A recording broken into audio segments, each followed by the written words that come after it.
Good morning students. 11th chemistry classes के अंतर्गत हमने रसायन विज्ञान की कुछ मूल अवधारणाएं जो चैप्टर पहला था उसके अंदर हमने भौतिक राशियां और द्रव्य के मापन की इकाइयां इनके बारे में थोड़ा सा परिचय पढ़ा था। ठीक है ना। अब है इसी चैप्टर के अंदर हम आगे अब देखते हैं कि भौतिक राशियां हैं, भौतिक राशियां, और ये राशियां हैं द्रव्य के मापन, पदार्थों के मापने के लिए काम में जाए तो काम में आती है। तो ये 7 भौतिक राशियां होती हैं। कितनी? 7। और इनके जो मात्रक होते हैं, इनके मात्रक हैं, इनको कहा जाता है मूल मात्रक। ठीक है। तो 7 भौतिक राशियां हैं, वो कौन कौन सी होती है वो देखना। तो उसमें पहला हेडिंग लगा दिया, भौतिक राशि का नाम। ठीक है ना। उसका प्रतीक और मूल मात्रक, मूल मात्रक और मात्रक का प्रतीक। ठीक है। तो 7 भौतिक राशियों में पहली है वो होता है द्रव्यमान, दूसरी होती है लंबाई, तीसरी होती है समय, चौथी होती है ताप, पांचवी होती है विद्युत धारा, छठी होती है ज्योति तीव्रता, और सातवीं होती है द्रव्यांश, जिसको हम कह सकते हैं पदार्थ की मात्रा। तो ये 7 भौतिक राशियां होती है। अब इनको हम व्यक्त कैसे करते हैं? द्रव्यमान का प्रतीक है m, लंबाई का प्रतीक L, समय का प्रतीक T, ताप का प्रतीक कैपिटल T, विद्युत धारा का प्रतीक I, ठीक है, ज्योति तीव्रता का I न्यू, और द्रव्यांश है उसका होता है N। ठीक है। तो इस तरह से ये भौतिक राशियां हैं और ये भौतिक राशियों के क्या है? प्रतीक है। ठीक है। अब इनके मात्रक, द्रव्यमान का मात्रक होता है किलोग्राम, लंबाई का मीटर, समय का सेकंड, ताप का केल्विन, विद्युत धारा का एम्पियर, ज्योति तीव्रता का कैंडेला, और द्रव्यांश या पदार्थ की मात्रा इसको मोल के रूप में। तो ये हो गए मूल मात्रक। और इस मात्रक को व्यक्त कैसे? किलोग्राम को केजी, मीटर को एम, सेकंड को एस, केल्विन को के, एम्पियर को ए, कैंडेला को सी डी, सी स्मॉल होगा भाई ध्यान रखना, मोल को एम ओ एल। तो ये 7 भौतिक राशियां होती है। ठीक है ना। इन 7 भौतिक राशियां, इनके प्रतीक, इनके मूल मात्रक और मात्रक का प्रतीक, ये आपको आने चाहिए। ये केमिस्ट्री के अलावा फिजिक्स में भी काम में आते हैं। ठीक है ना। इनके आधार पर ही हम किसी चीज़ का मात्रक है वो ज्ञात करने के लिए काम में लिए जाते हैं। ठीक है। तो इस तरह से ये 7 भौतिक राशियां हैं और उनके जो मात्रक होते हैं उनको हम मूल मात्रक कहते हैं। ठीक है। अब हम चलेंगे इसी टॉपिक के अंतर्गत द्रव्यमान और भार। एक शब्द आता है यहाँ पर, द्रव्यमान और भार, ये क्या चीज़ होती है? तो इसके बारे में भी हम अगले टॉपिक में ही पढ़ेंगे। तो ये आप अपनी बुक्स में, नोटबुक में नोट कर लेना। ठीक है। अब देखो, द्रव्यमान एवं भार।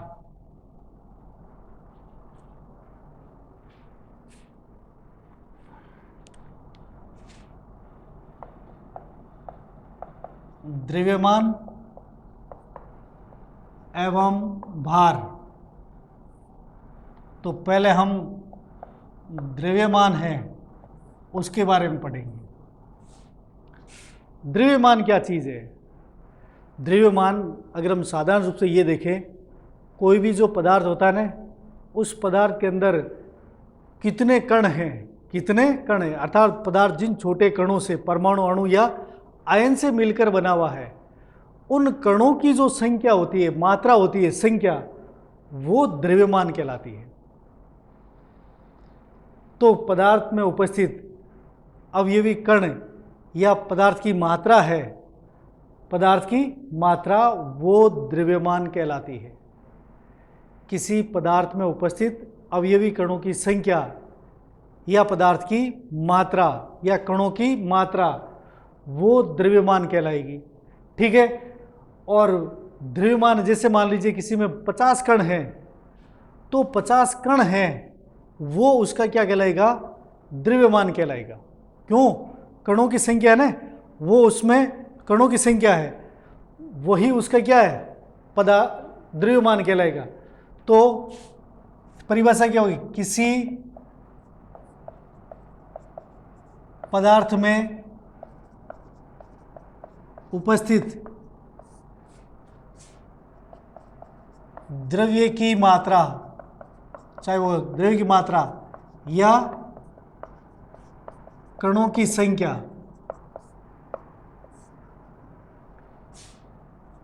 उस पदार्थ का द्रव्यमान कहलाता है। किसी पदार्थ में उपस्थित द्रव्य है ना, पदार्थ ही होगा वो, अर्थात कणों की संख्या है, उस पदार्थ का द्रव्यमान कहलाता है। जैसे मान लीजिए एक पदार्थ है, उसके अंदर ये छोटे छोटे कण हैं, हमने ये लिख दिए,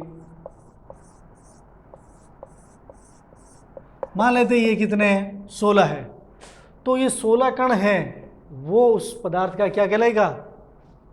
द्रव्यमान कहलाएगा। ठीक है ना। अब ये कण हैं, ये कण परमाणु भी हो सकता है, अणु भी हो सकता है, या आयन भी हो सकता है। ठीक है ना। तो इनकी संख्या है पदार्थ का द्रव्यमान कहलाती है। एक ध्यान रखना, द्रव्यमान है, द्रव्यमान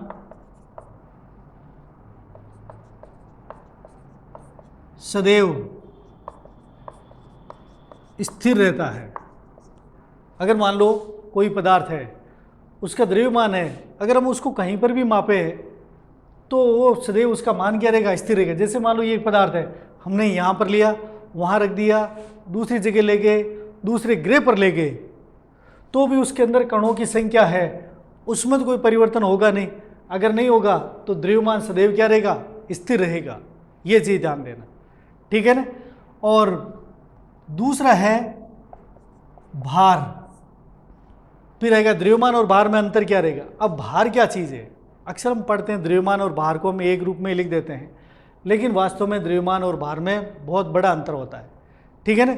तो भार है, किसी पदार्थ के अंदर कोई पदार्थ या वस्तु है, कोई पदार्थ या वस्तु है, उस पर लगने वाला गुरुत्व बल, उस पर लगने वाला गुरुत्व बल, वो उस वस्तु का क्या कहलाएगा? भार कहलाएगा। तो किसी पदार्थ या वस्तु पर लगने वाला गुरुत्व बल वस्तु का भार कहलाता है। ठीक है ना। अब ध्यान रखना, इसका यदि हम भार ज्ञात करें, ये तो द्रव्यमान आ गया, द्रव्यमान में 16 कण है तो 16 ही रहेंगे। लेकिन जैसे मान लीजिए हमने इसका यहाँ पर भार ज्ञात किया है, इस पर यहाँ पर कितना गुरुत्व बल लग रहा है, और हम यहाँ से कहीं दूसरे स्थान पर ले जाते हैं, वहाँ पर गुरुत्वाकर्षण बल है, मान लीजिए वो थोड़ा कम है या ज़्यादा है, तो भार भी कम या ज़्यादा हो जाएगा। तो भार है वो गुरुत्व बल पर निर्भर करता है, तो गुरुत्व बल में परिवर्तन होगा तो भार में भी परिवर्तन हो जाएगा। ठीक है ना। तो भार क्या है? भार गुरुत्व बल पर निर्भर करता है। ठीक है। भिन्न भिन्न स्थानों पर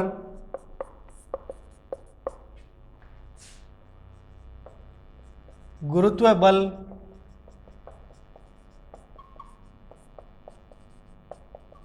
भिन्न भिन्न होने के कारण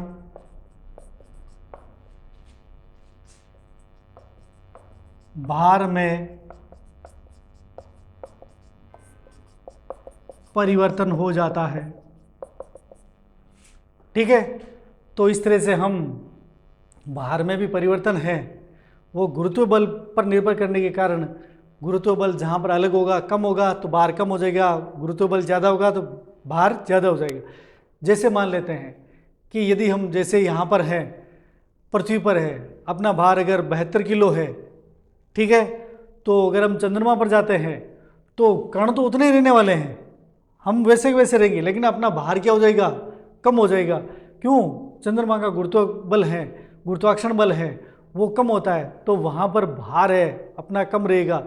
लेकिन अपने शरीर के अंदर जितने कोशिका कण, अवयवी कण जितने भी हैं, उनमें कोई परिवर्तन नहीं होगा, तो वहाँ पर द्रव्यमान है सब जगह क्या रहेगा? एक समान रहेगा, अर्थात स्थिर रहेगा। तो ये द्रव्यमान और भार में होगा। तो द्रव्यमान पदार्थ में उपस्थित कणों की संख्या पर निर्भर करता है, जबकि भार है वस्तु पर या पदार्थ पर लगने वाले गुरुत्व बल पर निर्भर करता है।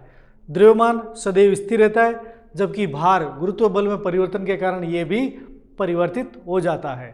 तो ये इसके मुख्य हैं, दोनों में अंतर आ गया।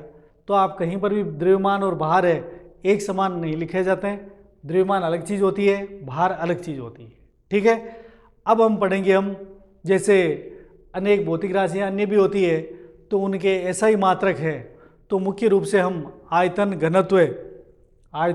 घनत्व और ताप है, इनकी जो राशियाँ हैं, भौतिक राशियाँ हैं, इनको हम कैसे एक दूसरे मात्रकों को में बदलते हैं, कैसे काम में लेते हैं, उनके बारे में हम पढ़ेंगे।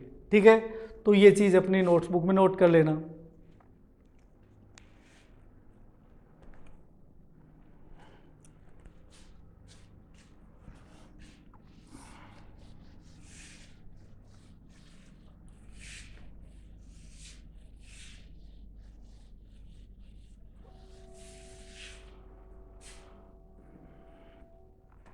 देखो, अलग अलग राशियां हैं, उनके हम अगर मात्रक एसआई मात्रक, सिस्टम इंटरनेशनल, ठीक है ना, जो 7 भौतिक राशियां हैं, ठीक है ना, इन भौतिक राशियों के जो मात्रक होते हैं ना, उनको कहते हैं एसआई मात्रक। क्या कहते हैं? एसआई, सिस्टम इंटरनेशनल, जो आपने 9वीं कक्षा में भी पढ़ा होगा। तो एक मानक पद्धतियाँ मैंने CGS, MKS और FES पढ़ाया था पिछले वीडियो में, तो वो उसमें MKS पद्धति है, उसमें जो मात्रक आते हैं वो SI मात्रक कहलाते हैं। ठीक है। ऐसे अगर हम जैसे नंबर 1 आयतन है, आयतन का यदि हम SI मात्रक ज्ञात करना चाहें तो हमें किसी भी राशि का अगर हमें SI मात्रक निकालना है तो उसका सूत्र आना जरूरी होता है। तो आयतन है, आयतन ज्ञात करने का सूत्र है आयतन बराबर लंबाई इंटू चौड़ाई इंटू ऊंचाई। ठीक है। अगर हम देखें कि लंबाई, ये भी लंबाई किस में होगी? मीटर में होगी। ये किस में होगी? मीटर में होगी। ऊंचाई भी क्या होगी? मीटर में होगी। ठीक है। मीटर का प्रतीक M, M, M। ठीक है। तो ये क्या आ जाएगा? Metre cube. तो आयतन का ऐसा ही मात्रक है, वो क्या होगा? मीटर क्यूब होगा। ठीक है। अब जो मीटर क्यूब है ये बड़ी इकाई होती है, रसायन के अंदर छोटी इकाई काम में ले आती है। ये ऐसा ही मात्रक है और इसको हम सेमी क्यूब इसमें व्यक्त कर देते हैं। ये रहेगा MKS पद्धति में जो ऐसा ही मात्रक होगा, और ये रहेगा CGS पद्धति में, ठीक है ना। ये ऐसा ही मात्रक नहीं, ये छोटी इकाई के रूप में काम में लेते हैं। अब चलते हैं हम घनत्व नंबर 2, घनत्व। अब घनत्व ज्ञात करने का सूत्र ये आपको आना चाहिए, ठीक है। तो एक सूत्र है द्रव्यमान ज्ञात करने का, तो द्रव्यमान बराबर आयतन इंटू घनत्व होता है, ठीक है। और तो हम घनत्व ज्ञात करेंगे, तो घनत्व बराबर द्रव्यमान बटे आयतन, ये सूत्र हो गया। अब हम घनत्व का ऐसा ही मात्रक निकालना चाहें तो द्रव्यमान है, द्रव्यमान को हमने लिखा था kg के रूप में।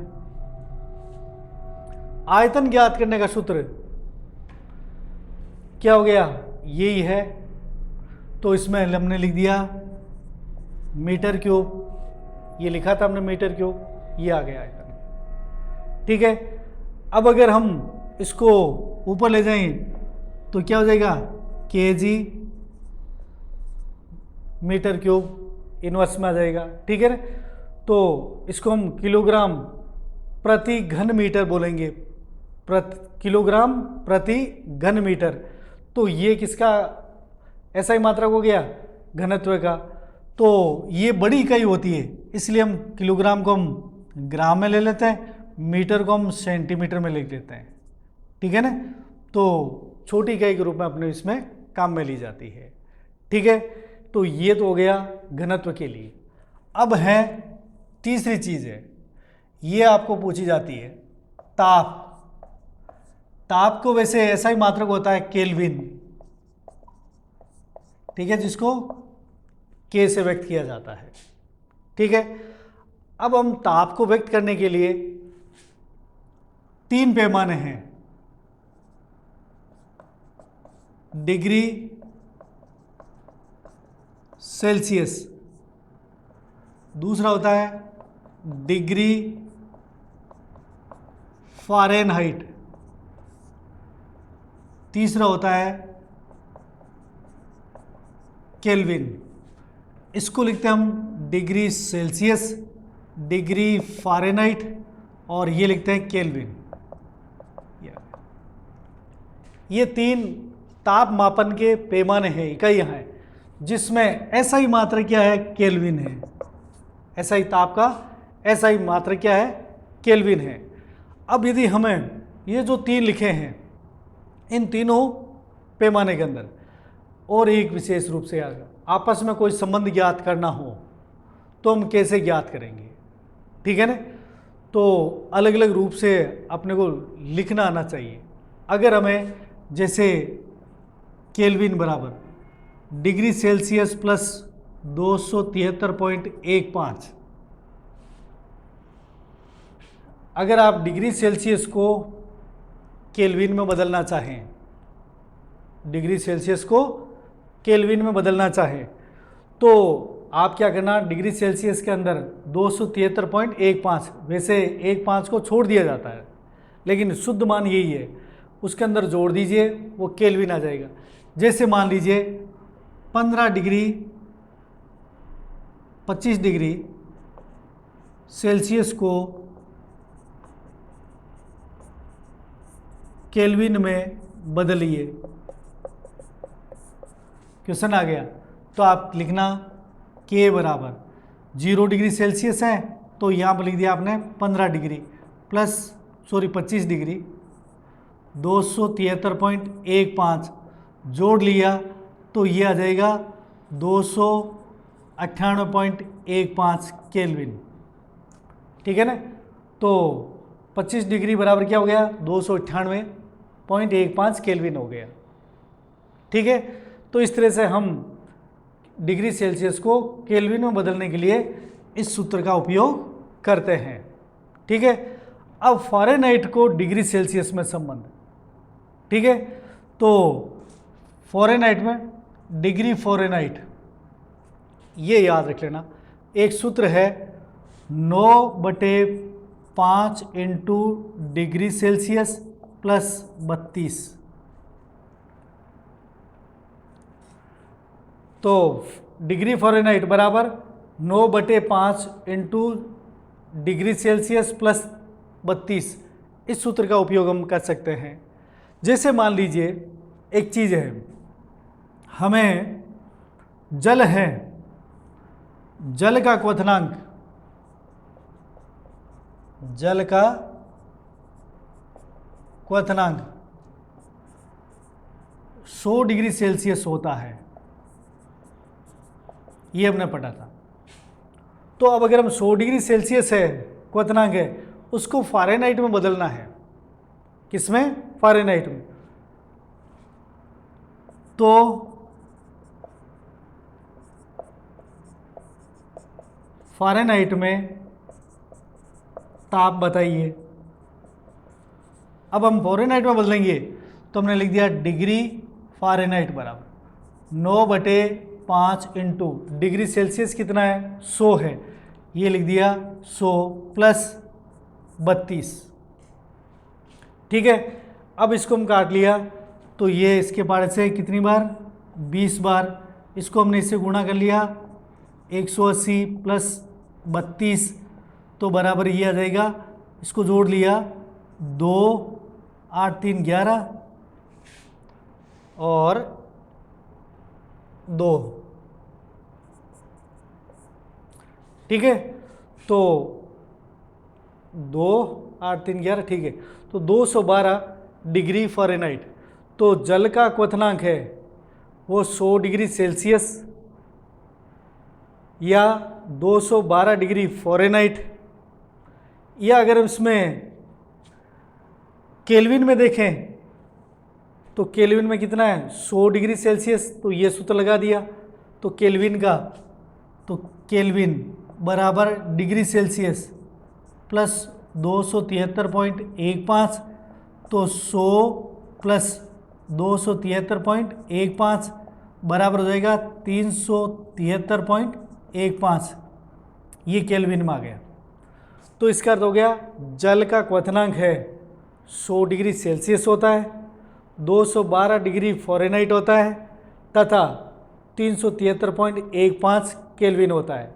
तो अगर हम ऐसे लिखें, जल का क्वथनांक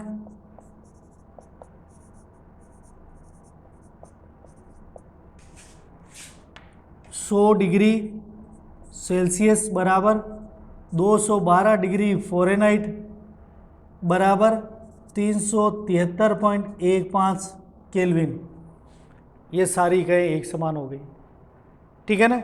तो इस तरह से ये हम ताप हैं उसको डिग्री को केल्विन में बदलना और डिग्री को हम फ़ारेनहाइट में बदलना, ये सूत्र है वो काम में लिए जाते हैं। ठीक है, और इनके अंदर आपको एक दूसरे में परिवर्तित करना, अगर कोई भी ऐसी कोई राशि आ जाए उसको आपको उसका मात्रक निकालना है तो आपको ध्यान देना चाहिए कि उसका सूत्र आपको अगर याद है तो सूत्रों के आधार पर हम कौन कौन सी भौतिक राशियाँ काम में ले रहे हैं, लंबाई, चौड़ाई, ऊंचाई, ये सब लंबाई के अंदर आ गया। ठीक है, अगर उसमें द्रव्यमान है तो केजी के रूप में आ गया, समय है तो वो टी है तो वो सेकेंड में आ गया। ठीक है, इसी तरह से जो है उनका उपयोग करके हम उनकी मात्रक है उसके बारे में लिख सकते हैं। अगर हमें ये भौतिक राशियाँ नहीं आती है तो इनके मूल मात्रक है वो हम प्राप्त नहीं कर सकते हैं। ठीक है ना? तो इस तरह से इनके आप न्यूमेरिकल हैं वो इनसे पूछे जाते हैं कि कैसे आप डिग्री सेल्सियस को केल्विन में बदलते हो, डिग्री सेल्सियस को फ़ारेनहाइट में बदलते हो।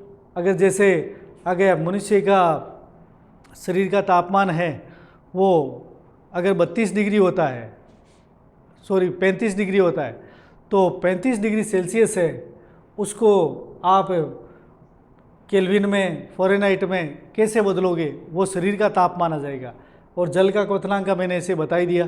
तो इस तरह से आपको एक राशि से दूसरी राशि में केल्विन, फ़ारेनहाइट और डिग्री सेल्सियस कैसे बदलते हैं, इनका तरीका आपको आना चाहिए। इनको अपनी नोटबुक में नोट कर लेना। ठीक है, कोई समस्या हो कमेंट बॉक्स के अंदर ज़रूर लिखिएगा। धन्यवाद।